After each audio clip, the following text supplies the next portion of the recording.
سیدہ سلام اللہ علیہا وہ مکمل اسوہ حسنہ ہے، خدا کی قسم، کہ بی سے توسل بھی کریں، یہ درود بھی پڑھتے رہیں، اللہم صلی علی فاطمہ و ابیہا و بعلہا و بنیہا و سر المستودع فیہا بعدد ما احاط بہ علمک۔ پروردگار تو درود و سلام بھیج، کن پر؟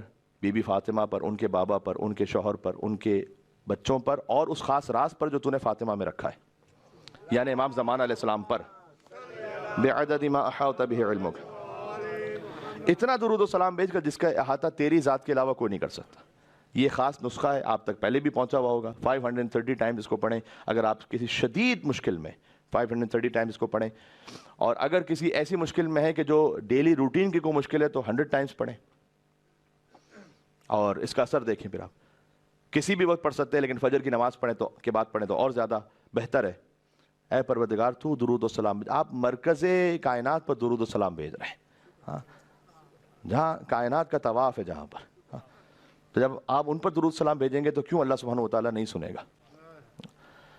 یاد رکھیے گا، کبھی ہوتا ہے مولانا بہت دعا مانگ رہے ہیں، دعا قبول نہیں ہو رہی، یہ بھی مولا علی نے فرمایا ہے کہ یہ سوچو ہی نہ، ہو ہی نہیں سکتا کہ دعا قبول نہ ہو۔ تو مولانا بہت مرتبہ دعا قبول نہیں ہوتی، مولا نے کہا کہ کبھی اللہ اس دعا کو فوراً دے دیتا ہے تمہیں، کبھی کسی بڑی مشکل کو دور کر دیتا ہے تم سے اس دعا کے مانگنے کی وجہ سے، کبھی نسلوں میں عطا کر دیتا ہے، اور کبھی قیامت کے لیے ذخیرہ کر لیتا ہے۔ ہو ہی نہیں سکتا کہ آپ نے اللہ سبحانہ وتعالیٰ سے کوئی دعا مانگی ہو اور اس کا کوئی اثر نہ ہوا ہو۔ ہاں، یوز لیس کوئی بھی دعا نہیں ہوتی، سبھی کام کی ہیں۔ کبھی اللہ ابھی دے دے گا، کبھی بعد میں دے گا، کبھی نسلوں میں دے گا، کبھی کوئی بڑی مشکل دور کر دے گا، کبھی قیامت کے لیے ذخیرہ کر لے گا۔